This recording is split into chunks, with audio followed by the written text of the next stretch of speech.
এত অল্প বয়সেই একমাত্র ছেলের এমন অসুস্থতায় পাশে বসে কাঁদছে অসহায় মা হালিমা বেগম।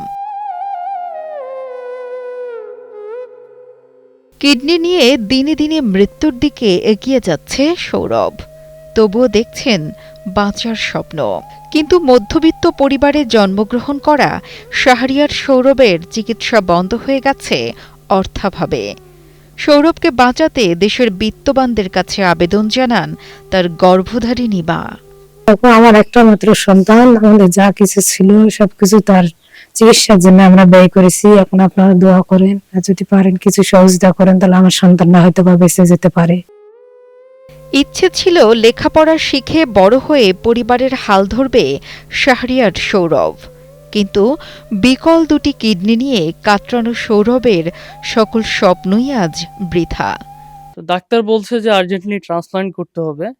তো আমাদের আর্থিক দিক দিয়ে তো একেবারে নিঃস্ব হয়ে গেছি। এখন আপনাদের সাহায্য সহযোগিতার মাধ্যমে যদি আর্থিক দিক দিয়ে আমি সাহায্য পাই, তাহলে আমার ট্রান্সপ্লান্টটা করা সম্ভব হবে।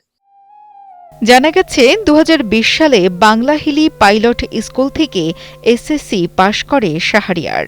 ২০২২ সালে বাংলাহিলি হাকিমপুর সরকারি কলেজ থেকে এইচএসসি পাশ করলে আশায় বুক বাঁধে তার পরিবার। বড় হয়ে ইচ্ছে ছিল ডাক্তার হয়ে এলাকার মানুষের সেবা করার, কিন্তু ভাগ্যের নির্মম পরিহাসে শাহরিয়ারের সকল স্বপ্ন আজ অধরা। ২০২৫ সালের এক বিকেলে পেটে ব্যথা দেখা দিলে ডাক্তারের শরণাপন্ন হয়। ধরা পড়ে দুটি কিডনি নষ্ট হয়ে গেছে। এরপর থেকে সৌরভের জীবন একেবারেই এলোমেলো।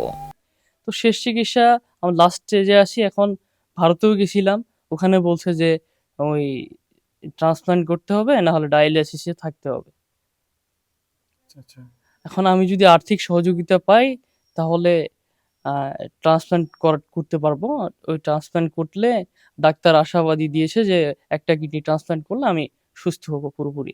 টানা তৃতীয়বার অর্জন করেছে দেশের সেরা সুপার ব্র্যান্ড স্বীকৃতি বসুন্ধরা টিস্যু। চিকিৎসার জন্য ঢাকায় গেলে ডাক্তার জানায় সৌরভের দুটি কিডনি বিকল হয়ে গেছে।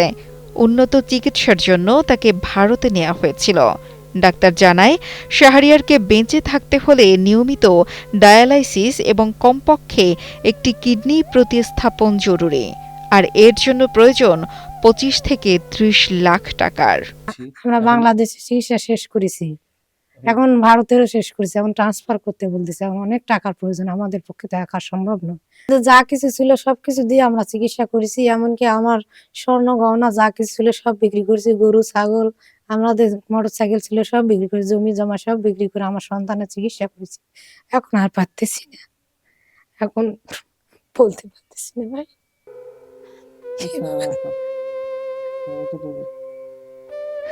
আপনারা যদি সহযোগিতা করেন আমার সন্তানটা বেঁচে যায়, তার জন্য সকলে দোয়া করবে। ঠিক আছে,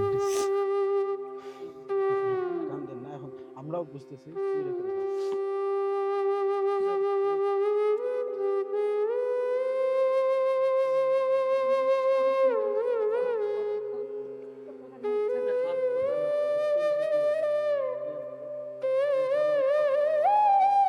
অসুস্থ শাহরিয়ার সৌরভের পরিবারের এখন পর্যন্ত সহায় সম্পত্তি যা ছিল সব বিক্রি করে চিকিৎসার পেছনে ১৮ লাখ টাকা ব্যয় করে নিঃস্ব।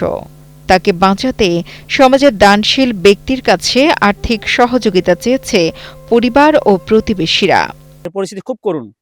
আমরা চাই যে ছেলেটা আমাদের মাঝে আগের মতো হাসি খেলে থাকুক।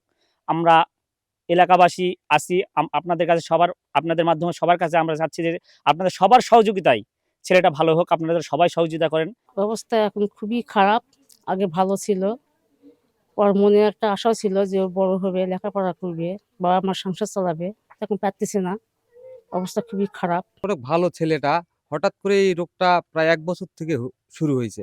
তাকে নিয়ে অনেক দৌড়াদৌড়ি করলো, ইন্ডিয়ায় গেল, ইন্ডিয়া থেকেও ঘুরে আসলো। প্রতি সপ্তাহে ওর ১০,০০০ টাকা করে লাগে রক্ত বায়োলিসি করতেই।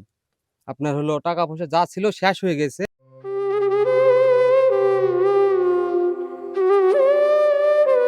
শাহরিয়ার ইসলাম সৌরভের বাড়ি দিনাজপুর জেলার হাকিমপুর থানার ঘাসুরিয়া গ্রামে। যেখানে প্রাথমিক বিদ্যালয়ের শিক্ষক বাবার সামান্য আয়ে সংসার চালানোই কঠিন, সেখানে ছেলে শাহরিয়ারের চিকিৎসার ব্যয় বহন করা আরও অসম্ভব। মোহাম্মদ মোস্তাকিমের পাঠানো তথ্য ও ভিডিও চিত্রে ডেস্ক রিপোর্ট, কালের কণ্ঠ।